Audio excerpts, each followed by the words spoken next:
Hello friends, प्रज्ञा smart classes में आप लोगों का स्वागत है। पिछली क्लास किसी कारणवश से एक इम्पोर्टेंट कारण से नहीं हो पाई, इस बात के लिए हम आप लोगों से क्षमा चाहेंगे और आज से हम लोग अपनी क्लास को और आगे बढ़ाएंगे। तो उस वाली क्लास के ना होने पर ज़्यादा आप लोग बुरा मत मानिए और आज हम लोगों के साथ में फिर से अपने उज्जवल भविष्य के लिए प्रयास कीजिए। तो आज का टॉपिक है जैव विकास के बाद आनुवांशिकी या जेनेटिक्स। तो बेलक्षण क्या होते हैं आनुवांशिकी मतलब? तो बेलक्षण या गुण जो पीढ़ी दर पीढ़ी मतलब क्या बोलते हैं हम लोग, जनरेशन टू जनरेशन संचित होते हैं, उनको आप क्या कहेंगे? आनुवांशिक लक्षण कहेंगे। ठीक है, तो जो एक पीढ़ी से दूसरी पीढ़ी तक पहुंचते हैं वो आनुवांशिक लक्षण है, उन्हीं का अध्ययन को हम लोग क्या बोलेंगे? आनुवांशिकी। तो कुछ खास नहीं, तो आप लोग पकड़ लोगे आसानी से।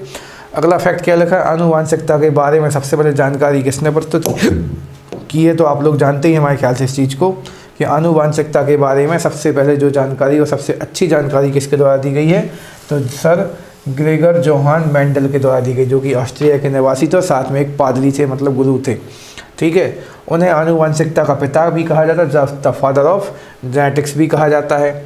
आनुवांशिकी संबंधी प्रयोगों के लिए मेंडल ने मटर के पौधों का चुनाव किया था। तो ये क्वेश्चन भी बहुत बन चुका है परीक्षाओं में कि जो हमारे ये मेंडल साहब थे, इन मेंडल साहब ने किन पौधों का उपयोग किया? तो आप लोग लगाएंगे मटर के पौधों का उपयोग किया था उस समय उन्होंने।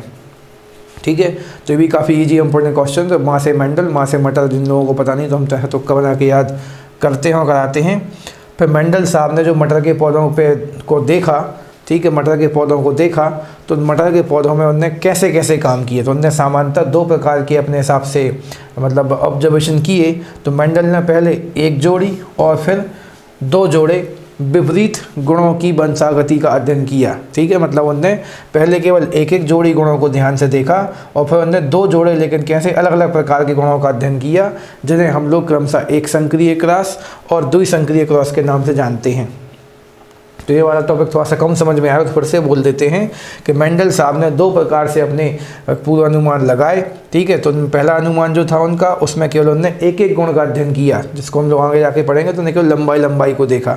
और दूसरे वाले द्विसंक्रिय क्रॉस में उन्होंने दूसरे वाले द्विसंक्रिय क्रॉस में उन्होंने दो गुणों को साथ लेके चले, जैसे बीजों का आकार और बीजों का रंग। तो ऐसे बस क्वेश्चन बनते हैं, तो वो हम आपसे आगे जाके शेयर करेंगे। बस आपको फिलहाल तो ये याद रखना है कि मेंडल साहब ने जो उस समय मटर के पौधों पर जो अपने प्रयोग किए वो कितने स्टेप्स में किए? तो आप बोलेंगे दो स्टेप में किए, दो प्रकार से किए। एक संक्रिय क्रॉस, एक संक्रिय क्रॉस का अर्थ होगा केवल एक गुण को ध्यान से देखा, और द्विसंक्रिय क्रॉस का अर्थ है दो गुणों को ध्यान से देखा। दोनों गुणों को उन्होंने विपरीत लक्षण लिए, मतलब यदि एक पौधा लिया उन्होंने लंबा वाला तो एक पौधा लिए छोटा वाला। ठीक है, इसको बोलते हैं विपरीत गुणों के बारे में। तो जो उनका एक संक्रिय क्रॉस था, ये थोड़ा सा ज़्यादा इजी भी है, इंटरेस्टिंग भी है और इम्पोर्टेंट भी है। द्विसंक्रिय क्रॉस ना ज़्यादा इंपॉर्टेंट है ना ज़्यादा इंटरेस्टिंग है, इसलिए उस पर ज़्यादा चर्चा हम लोग नहीं करेंगे, ताकि आप लोगों का मन भी लगा रहे और दूसरी परीक्षाओं की दूसरे सब्जेक्ट्स की भी आप लोग तैयारी आसानी से कर सकें। तो पहले हम लोग बात करते हैं एक संक्रिय क्रॉस या मोनो हाइब्रिड क्रॉस के बारे में बात करें। तो मेंडल ने एक संक्रिय क्रॉस के लिए लंबे तथा बौने पौधों के बीच क्रॉस कराया। ठीक है, तो उनको निम्न परिणाम प्राप्त हुए। तो उन्होंने केवल दो पौधे लिए हैं और एक पौधा लिया उन्होंने लंबा, जिसको उन्होंने कैपिटल टी से दर्शाया है। ठीक है, और दूसरा पौधा लिया उन्होंने बौना, जिसको उन्होंने स्मॉल टी से दर्शाया। और साथ ही कुछ किताबें इसको ऐसा भी लिखती हैं कि इसको उन्होंने प्रभावी गुण माना, अफेक्टिंग। ठीक है, और इसको माना उन्होंने नॉन अफेक्टिव, मतलब अप्रभावी गुण। तो जिससे उनको निम्न परिणाम प्राप्त हुए, तो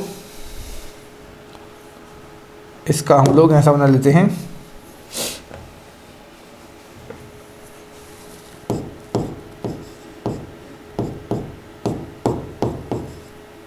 पितृ पौधे या पितृ पीढ़ी में उन्होंने एक पौधा लिया, कौन सा? कैपिटल टी वाला, और एक पौधा लिया उन्होंने स्मॉल टी वाला, और इनका उन्होंने आपस में कृत्रिम प्रकार से परागण कराया। तो F1 पीढ़ी में उन्हें एक ऐसा पौधा मिला जिसके पास इसके लक्षण भी थे और इसके लक्षण भी थे, किंतु उसमें प्रभावी कौन था? तो ये वाला, मतलब वो वाला जो पौधा था वो लंबा ज़्यादा था। ठीक है, इसको समझाने के लिए हम ये बोलेंगे कि मान लीजिए इस वाले पौधे की हाइट 2 फीट थी, इस वाले पौधे की हाइट 1 फीट थी, और इन दोनों के परागण से जब उनको तीसरे यहाँ पे F1 पीढ़ी में जो पहला पौधा मिला था, उस पहले पौधे के अंदर दोनों गुण तो थे। इसका हमने अनुमान कैसे लगाया कि इसकी हाइट हमने बोला 2, इसकी हाइट बोले हमने 1 फीट, तो इसकी हाइट निकली 1.5 फीट। मतलब इससे ज़्यादा है, इससे कम, मतलब दोनों के गुण मिक्स होके आए हैं, लेकिन लंबाई वाला गुण अभी भी ज़्यादा प्रभावी है। मतलब इसकी अपेक्षा आप कैसे आ गए, लंबे आ गए हैं। तो उन्होंने ये माना कि इसके पास, इस वाले पौधे के पास, F1 पीढ़ी के पास जो पौधा था उसके पास दोनों गुण तो थे, लेकिन ज़्यादा अफेक्टेड कौन था, तो लंबा वाले पौधे का गुण, कैपिटल T वाले गुण ज़्यादा प्रभावी थे। तो ये क्वेश्चन परीक्षा में खूब बन चुके हैं कि मेंडल साहब के एक संकरीय क्रॉस में प्रथम पीढ़ी में प्राप्त पौधे में, है ना, प्रभावी गुण कौन था, तो आप बोलेंगे प्रभावी गुण लंबा वाला था। ठीक है। अब हम लोग जब द्वितीय पीढ़ी पे जाएंगे, F2 पीढ़ी पे, तो F2 पीढ़ी में क्या था, अब इस प्रकार के उनको ऐसे पौधे तो बहुत सारे मिले थे। ठीक है। तो ऐसे पौधे जो उनको बहुत सारे पौधे मिले थे, उन वाले पौधों ने जब आपस में स्वपरागण किया और क्रिया की, तो उनको टीटी वाले भी कुछ पौधे मिले, मतलब आप बोलेंगे जिसमें केवल लंबा लंबापन ही ज़्यादा था। ठीक है। और उनको संकृत लंबे भी मिले। इनको हम लोग पढ़ेंगे क्या किताबों में, या आप लोग जहाँ भी पढ़ चुके हैं पहले, तो इसको लिखा मिलेगा शुद्ध लंबे। ठीक। इसको लिखा मिलेगा संकृत लंबे, हाइब्रिड, टॉल लंबे भी लिखे दें। और इसी वाले में से कुछ पौधे उनको मिल गए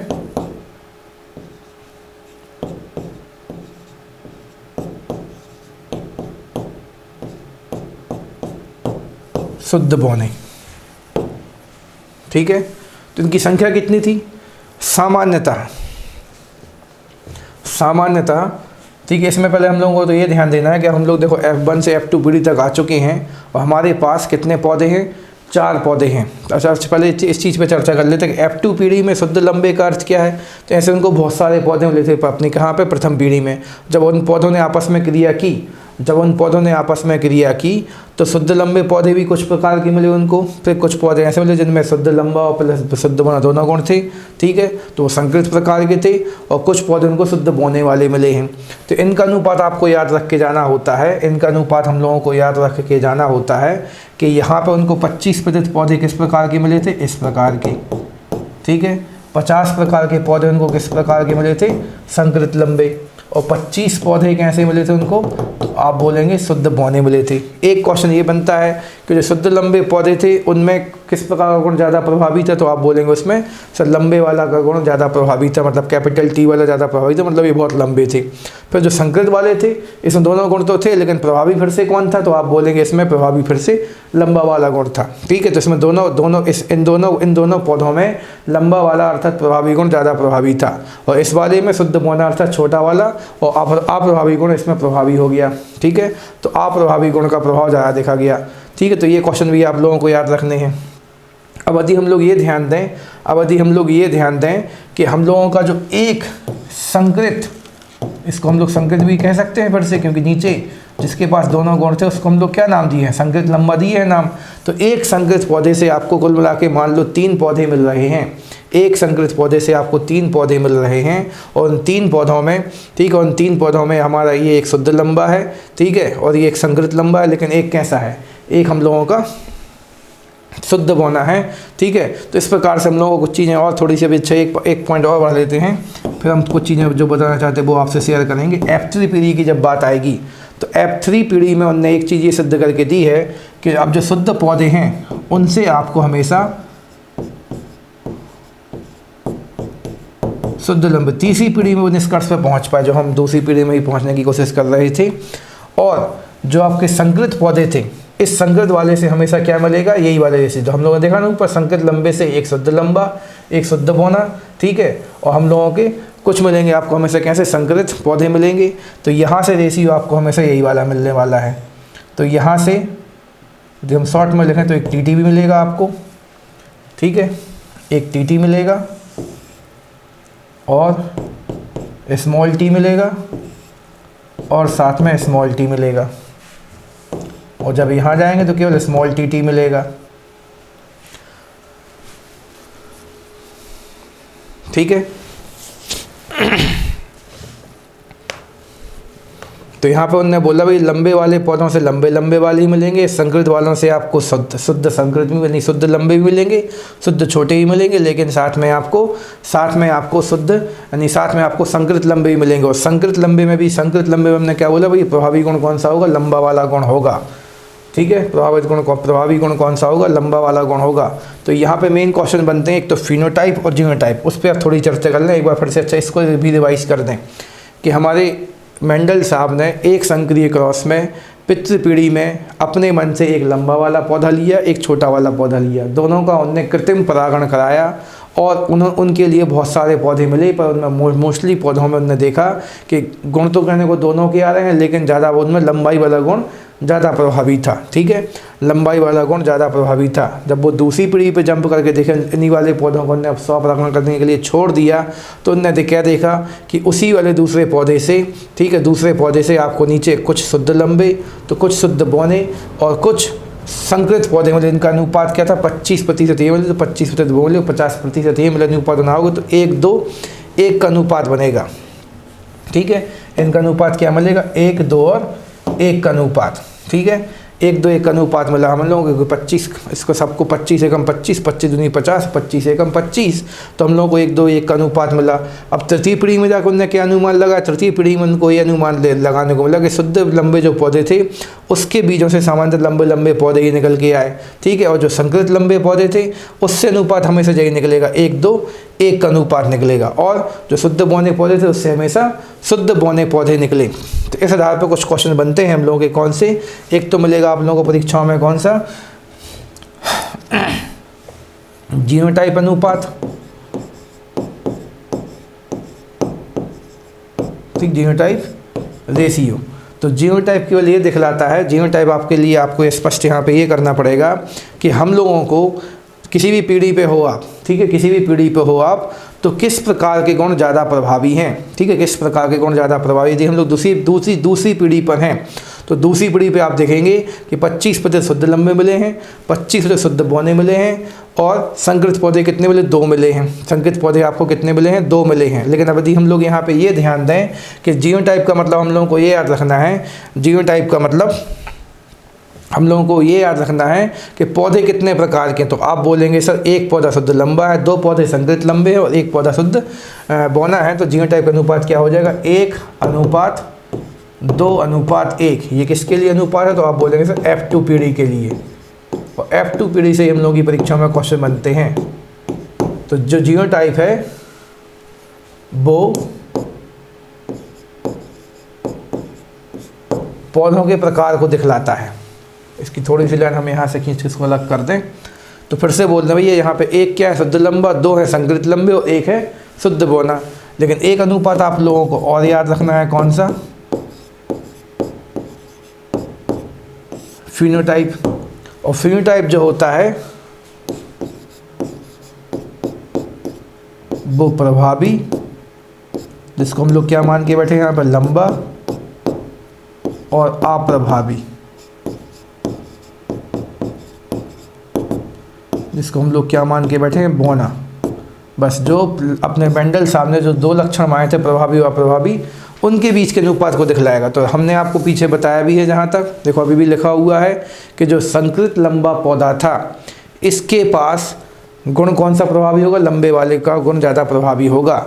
ठीक है, तो फिर से एक बार बात बोलते हैं आप लोगों से कि जो शुद्ध बौने रहेंगे उसमें बस केवल कहने को बौनेपन का गुण प्रभावी रहेगा, बाकी लंबे वाले में और संकरित लंबे वाले में लंबे वाले का गुण प्रभावी रहेगा। तो यदि हम लोग यहाँ पे ये मान लें कि इस 1 और 2 मतलब कुल मिला के यहाँ पे 1, 2 और कितने, 1 और 2, 3 और 1 4 पौधे हैं। तो इन 4 पौधों में से इस वाले हिस्से में, इस वाले हिस्से में, इन दोनों के हिस्सों में समान प्रकार से लंबे वाले पौधे का गुण ज़्यादा प्रभावी रहेगा, और इस वाले में केवल किसका, बौने वाले पौधे का गुण प्रभावी रहेगा। अर्थात प्रभावी अर्थात लंबे और बौने अर्थात अप्रभावी के बीच का अनुपात क्या निकलेगा, हम लोगों का 3:1 निकलेगा। तो फिर से बोल रहे हैं, जीनोटाइप में आप लोगों को बस ये देखना पौधे कितने प्रकार के मिले, तो पौधे हम लोगों को 3 प्रकार के मिले, शुद्ध लंबे, संकरित लंबे और शुद्ध बौने। लेकिन फिनोटाइप में आपको कल ये देखना है कि कितने पौधों में कौन सा गुण प्रभावी है। ठीक है, तो फिनोटाइप में आपको प्रभावी गुण देखना है। तो इन दोनों पौधों में, इन दोनों प्रकार के पौधों में हमारा प्रभावी गुण ज़्यादा अच्छा रहेगा, मतलब लंबे वाला गुण प्रभावी रहेगा। इस वाले पौधे में केवल बौने वाला का गुण प्रभावी रहेगा। तो इसलिए अपना लंबे और बौने का जो अनुपात बनेगा कितना बनेगा, 3:1 बनेगा। तो इसी अनुपात में वो चीज़ें आगे बढ़ती जाएंगी और आगे जाके भी आपको सेम देखने को मिलेगा। तो इसको थोड़ा सा आप लोग रिवाइज़ कीजिए और यदि कुछ डाउट बनता है तो हमसे पूछिए। बाकी मोस्टली क्वेश्चन बस क्या क्या बनता है तो एक बार फिर से रिवाइज़ कर दें। एक संकरीय क्रॉस में मेंडल साहब ने किन किन गुणों पर ध्यान दिए, तो आप बोलेंगे लंबे वाले पे और पौधे वाले पे। ठीक है, लंबे वाले को उन्होंने कैपिटल टी कहा, बौने वाले को उन्होंने स्मॉल टी कहा। लंबे वाले को आप प्रभावी गुण भी कह सकते हैं और पौने वाले को आप अप्रभावी गुण भी कह सकते हैं। उनने कुल मिला के 3 पीढ़ियों पे सोचा। तो पहली पीढ़ी जो कहो तो उन्होंने पितृ पीढ़ी माना, पितृ पीढ़ी में उन्होंने अपने मन से 2 पौधों का चयन किया। फिर प्रथम पीढ़ी में उन्होंने ध्यान दिया तो दोनों उसके मिलन से जो पौधे उत्पन्न हुए थे वो दोनों में संकृत प्रकार के गुण थे, मतलब वो दोनों की लंबाइयाँ जो थी बीच की थी। लेकिन उन्होंने माना कि लंबे से आप बौने से ज़्यादा, बौने वाले पौधे से आप लंबे हो, अर्थात उसमें प्रभावी गुण लंबा है। जब उन्होंने उसी प्रकार के पौधे का फिर से परागण होने दिया, स्वपरागण होने दिया, तो द्वितीय पीढ़ी में जब हम लोगों को पौधे मिले वो इस अनुपात मिले और तृतीय पीढ़ी में हम लोग अनुपात इस प्रकार से मिले। तो एक क्वेश्चन बस ये बनता है कि द्वितीय पीढ़ी से तीसरी पीढ़ी में जाते समय क्या अनुमान लगाया। शुद्ध लंबे समय से शुद्ध लंबे पौधे निकलेंगे और शुद्ध बौने समय से शुद्ध बौने पौधे निकलेंगे। और जो संकृत लंबे थे, संकृत लंबे से हमेशा अनुपात ये बनेगा कि आपके 25% निकलेंगे शुद्ध लंबे, 25% निकलेंगे शुद्ध बौने और 50% निकलेंगे शुद्ध आपके कैसे, तो 50% हमेशा निकलेंगे हमारे कैसे, संकृत लंबे निकलेंगे। तो वो अनुपात चलता रहेगा फिर हमेशा। फिर 1:2 फिनोटाइप का अनुपात यानी जीनोटाइप का और 3:1 अनुपात निकलेगा आपका हमेशा फिनोटाइप का। तो आशा करते हैं कुछ आप लोगों को समझ में आया होगा। और तब भी यदि कुछ नहीं आया तो फिर से हम बोलेंगे आप लोग इसको फिर से हमें फ़ोन लगा के इस बार पूछिए, क्योंकि हम समझाएंगे, उसको फिर से समझाएंगे, क्योंकि टॉपिक थोड़ा सा तो ईजी है और इम्पोर्टेंट है। ठीक है, इसलिए इस पर ध्यान देना। लेकिन जो हम लोग यदि इसके द्विसंकरी क्रॉस पर जाएंगे तो टॉपिक थोड़ा सा और लेंथी होगा, इसलिए उसको हमने ज़्यादा नहीं खींचा है। आगे बढ़ते हम लोग जारी रखते हैं, इसको आप लोग रिवाइज कीजिए। तो हम लोगों का द्विसंकरीय क्रॉस है, मतलब डाई हाइब्रिड क्रॉस। तो इसमें मेंडल साहब ने अब एक नहीं कितने गुणों को लिया, 2 गुणों को लिया। तो गुण भी आप लोगों से परीक्षा में पूछे जाते हैं कि द्विसंकरीय क्रॉस में उन्होंने किन किन गुणों पर ध्यान दिया। तो आप बोलेंगे उनने इसके लिए गोल और पीले बीज लिए हैं। ठीक है, मतलब उनने सीधी बात बोले हैं आपसे। तो उनने बीजों का आकार,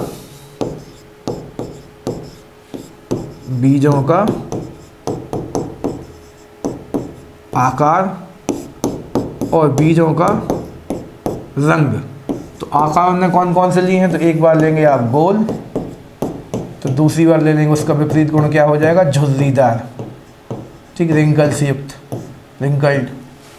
और रंग की बात करेंगे तो उनने गोल के साथ में लिया है पीला और झुर्रीदार के साथ में क्या लिया है, हरा। ठीक है, और इन दोनों को उनने प्रभावी वाला गुण माना, मतलब पीला वाला जो मटर उसको प्रभावी माना, और इन दोनों को उनने क्या माना, अप्रभावी माना।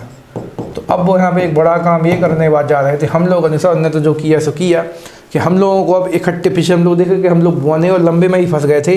तो यहाँ पे आपको गोल, झुर्रीदार और पीला हरा इन सब पे भी ध्यान देना पड़ेगा। इसलिए यहाँ से थोड़े से टॉपिक बहुत बड़े बड़े बन जाते हैं, इसलिए इस पर हम ज़्यादा आपको डीप में ले जाने का मन नहीं रखते हैं। पहले हम लोग इतना पूरा पढ़ लें, पर यदि हमें लगता है हमारे पास समय बहुत है तो फिर आपको हम पूरी बायोलॉजी ख़त्म होने के बाद इसको द्विसंकरीय क्रॉस को, जैसे हमने पीछे थोड़ा सा उस पर भी कम ध्यान दिया था, यानी कम आपको बताया कि ऊपरी इंपॉर्टेंट बताया था अपना सेल डिवीजन है, कोशिका विभाजन, उसको भी हम लोग रिवाइज करेंगे। बाकी इतने डीप में क्वेश्चन आने के चांस कम है, क्योंकि सिलेबस बहुत बड़ा है, हम लोगों को बहुत सारा पढ़ना हुआ है, पढ़ना है। तो 1-2 क्वेश्चन के चक्कर में हम लोग अपने महीनों या हफ्तों ख़राब नहीं कर सकते। तो फिर से बस आपको यहाँ पे ये याद रखना, द्विसंकरीय क्रॉस में उन्होंने अब केवल लंबे और बौने वालों पर ध्यान नहीं दिया है, और उन्होंने 2 गुणों पर ध्यान दिया है। तो एक तो लिया उन्होंने गोल और झुर्रीदार, मतलब बीजों का आकार, और दूसरा लिया पीले और हरे के रूप में बीजों का रंग। और इसमें वही सेम फिर से अपनी कम से कम 3 पीढ़ियाँ लेके चलेंगे। अनुपात हमेशा वही मिलने वाला है आपको, बस थोड़ा सा गुणाभाग होने के कारण उनके मान आपको चेंज होते हुए दिखेंगे यहाँ पर। ठीक है, तो मेन तो आप लोगों को जीनोटाइप और फिनोटाइप पर ध्यान दे के चलना है। तो आशा करते हैं इतना आप लोगों के लिए काम में आएगा और हम आगे बढ़ना जारी रखते हैं। तो आनुवांशिकी में हम लोगों ने भैया पीछे पढ़ा है कि आनुवांशिकी में गुण जो होते हैं एक जीव से दूसरे जीव तक जाते हैं, और किस रूप में जाते हैं, तो जीन्स के रूप में। और जीन्स के द्वारा आप किसको नापते, तो आप बोलेंगे सर गुणसूत्र को या क्रोमोसोम्स को नापते हैं। तो इसमें हम लोगों से परीक्षा में कुछ कुछ चीज़ जीवों के जीन्स पूछे जाते हैं, तो उसकी हमने एक छोटी सी लिस्ट आप लोगों से शेयर की है। जैसे कि एस्केरिस, ठीक है, फिर एस्केरिसिस, ये एक प्रकार का जीवी है, आगे जाके हम लोग जंतु जगत में पढ़ेंगे इसको बायोजूलॉजी में। तो उसके पास मात्र 2 गुणसूत्र होते हैं, ठीक है, एक जोड़ा भी बोल सकते हैं इसको आप, लेकिन मात्र हमेशा इसके पास गुणसूत्र कितने होंगे, 2 होंगे। मच्छर की बात करें तो मच्छर के पास जितनी टांगें होती हैं उतने इसके पास क्या होते हैं, गुणसूत्र होते हैं, ठीक है। तो मच्छर के पास 3 जोड़े या फिर इन्हीं को 6 गुणसूत्र कह सकते हैं। घरेलू मक्खी, तो उसके पास जो गुणसूत्र होते हैं मच्छर से जस्ट दुगने होते हैं, कितने होते हैं, 12 होते हैं। मटर जो हम लोग अभी पीछे पड़ गए हैं भैया, मटर के पौधे साथ साथ रहते हैं हमेशा, फिर मटर के जो बीज हैं एक ही फली में साथ साथ रहते हैं, इसलिए 7 जोड़े अर्थात 7 दूनी 14 यहाँ पे गुणसूत्र रहेंगे। प्याज के पास कितने होंगे, 6 नहीं, 6 गलत बोले हम, 16 होंगे। प्याज के पास कितने गुणसूत्र होंगे, 16 रहेंगे, ठीक है। प्याज जो है उसके ऊपर एक छिलके के ऊपर अगला छिलका चढ़ा रहता है, तो यहाँ पे देखें आप 2 के ऊपर इस प्रकार से घातें चढ़ी रहेंगी। तो 2 की घात, 2 के ऊपर जब 4 की घात लगाओगे, 4 के ऊपर जब 2 की घात लगाओगे तो आपको 16 मिलेगा। तो घात के ऊपर घात, छिलके के ऊपर छिलका, प्याज, और 16 जो है 2 के ऊपर 4 की घात है, 4 के ऊपर 2 की घात के बराबर है। मक्का के पास कितने होते हैं, 20, ठीक है। मक्का के पास कितने होते हैं, 20। तो 20 साल के जो नौजवान होते हैं वो क्या खाना पसंद करते हैं, मक्का खाना पसंद करते हैं। टमाटर मोस्टली कितने रुपए किलो बिकता है, तो आप बोलेंगे सर 24 रुपये किलो बिकता है। मेढक, ठीक है, मेढक से सबका 36 का नहीं, किसका आंकड़ा होता है, 26 का, और लोग उसको देखते ही दौड़ लगा देते हैं। नींबू से हम लोगों का आंकड़ा कितने का, तो 36 का, नींबू खट्टा होता है, और कुछ नींबू में कितने गुणसूत्र भी पाए जाते हैं, 18 भी पाए जाते हैं। इसको थोड़ा आप लोग ध्यान दे सकते तो देख लें। तो ये तो हो गए हम लोगों के कॉमन। अब थोड़े से भैया फेमस जंतु आए हैं यहाँ पे, तो बिल्ली, ठीक है, बिल्ली के पास कितने गुणसूत्र हैं, तो 38। चूहे के पास कितने हैं, तो 40, 4 से चूहा, 4 से 40। लेकिन गेहूँ के पास कितने हैं, 42, ठीक है। खरगोश के पास कितने, तो 44। दोनों खरगोश खरे खरे, और 4 भी कैसे हैं, खरे खरे। मनुष्य जो है उसके पास तो सबको हमारे ख्याल से पता ही है, 46 होते हैं, ठीक है। आलू हम लोगों से जो 2 गुणसूत्र और आगे होता है, 48, इसलिए सबका फेवरेट क्या होता है, आलू, ठीक है। तो हम लोग देख पा रहे हैं यहाँ पे कि 46 में हम लोगों ने 2 और जोड़ दी। तो यहाँ पर देखो 2 किस प्रकार से जोड़ेंगे, 8 के पास 2 आलू हैं इस प्रकार से, तो 2 आलू जोड़ोगे 46 से 2 कितने हो जाएंगे, 48 आलू हो जाएंगी। चिंपैंजी भी सेम आलू की भांति टेस्टी रहेगा, तो उसके पास भी 48 है। तंबाकू के पास भी 48 है। घोड़े के पास 64 है भैया, घोड़े के पास कितने हैं, 64। तो घोड़ा भी क्या होता है, घात पे घात लगा के दौड़ता है, तो ये भैया 8 4 पे 2 की यानी 3 की घात, या फिर 8 पे 2 की घात, या 2 पे 5 की घात 6 की घात आ जाएगी। तो ये भी घात पे घात है घोड़ा, 2 64 के रूप में। कुत्ते के पास भैया कितने हैं, हम लोग देखते हैं बाजार में या फिर किसी भी सुनसान गली पे कुत्ते जो होते हैं कम से कम कितने के रूप में रहते हैं, 7-8 के रूप में रहते हैं। तो कुत्तों के पास कितने, 78 78 क्रोमोसोम्स होते हैं। कबूतर के पास कितने होते हैं, 80। जब तो गाना बना भी कबूतर जा जा जा जा जा, तो उसके पास सामान्य जीवों में सबसे ज़्यादा गुणसूत्र हैं। और टेरिडोकाइट्स एक प्रकार का पौधा होता है, आप सब आगे जाके पढ़ेंगे, हम लोग बॉटनी में पढ़ेंगे इसको। तो इसके पास 1300 से 1600 गुणसूत्र पाए जाते हैं। तो ये क्वेश्चन भी खूब बन चुका है परीक्षा में, सबसे ज़्यादा गुणसूत्र किसके पास होते हैं, तो एक पौधे के पास होते हैं जिसका नाम जो किस फाइलम से आएगा, तो आप बोलेंगे सर वो टेरिडोकाइट्स फाइलम से आएगा। तो इनको रिवाइज कीजिए, हमने कुछ कुछ तुक्के तो बनवाए हैं आप लोगों के साथ में, ताकि आप लोग इसको लॉन्ग टाइम तक याद कर सकें, ठीक है। बाकी मेन तो हम थोड़ा सा इंपॉर्टेंट पे टिक लगवा दें। तो इंपॉर्टेंट की जब बात करने आएंगे हम लोग, तो थोड़ा सा टेरिडोकाइट्स इंपॉर्टेंट हो जाएगा, मनुष्य हम लोगों के लिए इंपॉर्टेंट है ही, फिर चिंपैंजी थोड़ा सा इंपॉर्टेंट हो जाएगा, और यहाँ पर चूहे से क्वेश्चन बन जाते हैं, ठीक है, और यहाँ से मटर से। बाकी तो फिर आपको पढ़ने सब हैं, बाकी जो ज़्यादा इंपॉर्टेंट हमने परीक्षा में आते हुए देखे हैं उनको हमने आपसे टिक कर दी है। तो जिनकी कहानी बन जाएगी ऐसा कोई भी ट्रिक से आप जोड़ सको, या फिर हमारे आपको तुक्के अच्छे लगें तो उनसे आप याद कर लें, और ये सारे याद नहीं होते जिसमें हमने टिक टिक लगाई है, इनको थोड़ा सा आप ज़्यादा अच्छे से रिवाइज करते रहें, ठीक है। तो थोड़ा सा और आगे बढ़ते हैं। तो मानव में आनुवांशिकी, तो भैया मानव में भी तो आनुवांशिकी कौन होते हैं, बल्कि हम लोग तो एक दूसरे को देख के ही बोलते हैं ले ले ले, तो तेरी नाक इसके जैसे, तेरा कान इसके जैसे, तो आनुवांशिकी के लक्षण ही होते हैं। तो इसकी चर्चा हम लोग कर लेते हैं थोड़ा सा। भैया गुणसूत्र का नामकरण, ठीक है, W वॉल्टेयर साहब ने किया था। तो गुणसूत्र का नामकरण W वॉल्टेयर साहब ने किया था, ठीक है। हम लोगों को पता है आनुवांशिक इकाई क्या है, हम लोग की जीन्स है, और जीन ही मिलके बनाते हैं क्या, गुणसूत्र को बनाते हैं, इसलिए गुणसूत्र की चर्चा यहाँ पे हो गई। तो गुणसूत्र क्रोमोसोम का नामकरण W वॉल्टेयर साहब ने किया था। गुणसूत्रों में पाए जाने वाले आनुवांशिक पदार्थ को हम लोग क्या कहते हैं, जीनोम कहते हैं। तो गुणसूत्र में जो एक आनुवांशिक लिक्विड या फिर जो भी पदार्थ मैटर भरा होता है उसको आप लोग क्या नाम देते हैं, जीनोम कहना है। और जीन जो है इन्हीं गुणसूत्रों पर पाया जाता है। मतलब जीनोम कहाँ भरा हुआ, आनुवांशिक के अंदर भरा हुआ, आनुवांशिक पदार्थों के रूप में गुणसूत्र के अंदर रहेगा। और जीनोम को भी कौन बनाएगा, तो आप बोलेंगे जीन बनाएगा। ठीक है, तो जीन मिलके बनाते हैं जीनोम, और जीनोम किसके अंदर पाए जाते हैं, गुणसूत्रों में पाए जाते हैं। फिर गुणसूत्रों के बाहर जीन यदि कोशिका द्रव्य में कभी कभी ऐसा हो जाए, मान लो बाई चांस कि गुणसूत्र क्रोमोसोम्स जो हैं, ठीक है, गुणसूत्र जो जीन जो है गुणसूत्र के अंदर ना होकर कहाँ फैल गया, यहाँ बाहर फैल गया है, तो गुणसूत्रों के बाहर जीन यदि कोशिका द्रव्य में, कोशिकांगों में होते हैं, वहाँ लाइसोसोम के आसपास पाए जाते हैं, तो ऐसे जीन को हम लोग केवल फिर जीन ना बोल के कौन सा जीन बोलेंगे, प्लाज्मा जीन कहेंगे। ये थोड़ी सी कहानी याद रखना है। ठीक है, हम लोगों को आगे जाके अभी पढ़ना है कोई अपने मानव शरीर में कई प्रकार के अमीनो एसिड्स पाए जाते हैं, उनकी संख्या कितनी होती है, 20 है। तो 20 अमीनो एसिड्स हम लोग की बॉडी में होते हैं सामान्यतः। ठीक है, जो आगे जाके प्रोटीन का निर्माण करेंगे, उसी से सभी प्रकार की चीज़ें बनेंगी।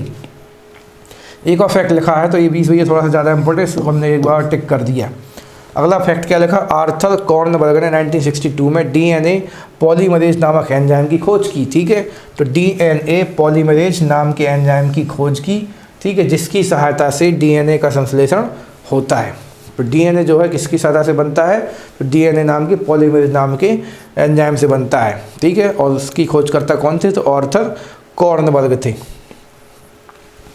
तो आशा करते हैं आपको पूरा याद रहेगा। जीनोम प्रौद्योगिकी आजकल हम लोग खूब पढ़ रहे हैं, तो जीनोम गुणसूत्र के अंदर रहता है। ठीक है, और जीनोम को कौन बनाता है, तो जीन बनाता है। हम लोग सबको पता है गुणसूत्र की इकाई क्या है, फिर क्या है, तो आप बोलेंगे जीन। तो जीन के रूप में नापा जाता है हमारे गुणसूत्रों को। तो अगला टॉपिक है हम लोगों का मनुष्य में लिंग निर्धारण। तो मनुष्य में गुणसूत्रों की संख्या 46 होती है। ठीक है, प्रत्येक संतान को समजात गुणसूत्रों की प्रत्येक जोड़ी का एक गुणसूत्र अंडाणु द्वारा माता से तथा दूसरा शुक्राणु पिता द्वारा प्राप्त होता है। जब भी किसी शिशु का जन्म हो रहा होता है तो शिशु के पास सामान्यतः एक जीन जो है, फिर एक जो गुणसूत्र आएगा वो माता की तरफ से आएगा, तो एक किसकी ओर से आता है, अंडाणु के रूप में माता की ओर से आता है। ठीक है, तो शुक्र जनन या फिर स्पर्मेटोजेनेसिस में अर्धसूत्री विभाजन द्वारा दो प्रकार से शुक्राणु बनते हैं। आधे वे जिनमें 23वीं जोड़ी का एक्स गुणसूत्र आता है। तो ये वाली बात हम लोगों को शायद पीछे से पता है कि मनुष्य के पास ये 46 गुणसूत्र होते हैं और जोड़ी कितने होते हैं, 23 जोड़ी होते हैं। ठीक है, 23 जोड़े होते हैं। तो जब अर्धसूत्री विभाजन हो रहा होता है शुक्राणु बनते समय, तो वहाँ पे जो आधे वे जिनमें 23वीं जोड़ी का गुणसूत्र एक्स 23वीं जोड़ी का एक्स गुणसूत्र आता है, अर्थात वो किस फॉर्म में दिखेगा आपको, 22+x से। या फिर आधे बे जिनमें 23वीं जोड़ी जो है बाय गुणसूत्र जाता है, मतलब वो किस फॉर्म में दिखेगी हम लोगों को, 22+y के रूप में दिखेगी। ठीक है, जबकि नारियों की बात करें, नारी मतलब महिलाओं की या फिर फीमेल्स की बात करें, तो नारियों में एक समान प्रकार गुणसूत्र हमेशा वो किस 23वां जो जोड़ा है वो हमेशा 22+x और 22+x के रूप में दिखेगा। लेकिन पुरुषों में किस प्रकार से दिखेगा, या तो 22+x प्रकार का, फिर 22+y प्रकार। तो 22 तो जोड़े यहाँ पे पूरे बना के दिखाए गए आप लोगों को, लेकिन 23वें जोड़े का एक गुणसूत्र ये और 23वें जोड़े का एक गुणसूत्र यहाँ पे ये है। लेकिन यहाँ पे बात करें 23वें जोड़े का एक गुणसूत्र एक्स है और एक क्या है, वाई है। अब आगे ध्यान देते हैं, निषेचन मतलब फर्टिलाइजेशन के समय यदि अंडाणु एक्स गुणसूत्र वाले शुक्राणु से मिलता है, ठीक है, तो ये अंडाणु के थे एक्स, ठीक है, तो यदि अंडाणु जो है एक्स गुणसूत्र वाले शुक्राणु से मिलता है तो युग्मनज में, ठीक है, जायगोट में 23वीं जोड़ी जो होगी XX के रूप में दिखेगी। मतलब महिला का भी X और पुरुष का भी XX, नर मर्द दोनों के XX का मेल होगा। और हम लोगों को पता है XX किसके पास थे, महिलाओं के पास थे, अर्थात जो संतान होगी वो कौन होगी, अर्थात इससे होने वाली संतान क्या, लड़की होगी। ठीक है, लक्ष्मी आएगी। तो ये थोड़ा सा ध्यान देना है आपको। इसके विपरीत किसी अंडाणु से बाह्य गुणसूत्र वाला तथा शुक्राणु निषेचित होगा यदि किसी पुरुष के, ठीक है, शुक्राणु से बाह्य गुणसूत्र 23वें जोड़े से निकल के आता है और वो महिला के तो हमेशा किससे मिलेगा, तो एक्स गुणसूत्र से ही मिलेगा, एक्स गुणसूत्र से ही मिलेगा। तो उस वाली स्थिति में एक्स बाय गुणसूत्र बनेगा। ठीक है, और फिर उस वाली स्थिति में क्या होगा भैया, तो उस वाली स्थिति में पुरुष का गुणसूत्र संतान में लिंग, इस वाली स्थिति में लड़का क्या बनेगा, संतान बनेगा। अतः हम लोग यहाँ पे ये बोलेंगे कि पुरुष का गुणसूत्री संतान के लिंग में के लिए उत्तरदायी होता है। ठीक है, तो एक नोट डाला वो भी पढ़ लेते हैं। परख नली जो है, परख नली शिशु के मामले में निषेचन कहाँ होता है, परख नली के अंदर होता है, ना कि माता के गर्भ के अंदर होता है। तो मेन चीज़ तो बस इसको आपको याद रखना है कि संतान के लिंग में निर्धारण पुरुष का गुणसूत्र करता है। आज के लिए फिलहाल धन्यवाद और नमस्कार, बेस्ट ऑफ लक। इसको आप लोग रिवाइज करते रहिए, अगली क्लास में कुछ नया लेके मिलेंगे। Thank you.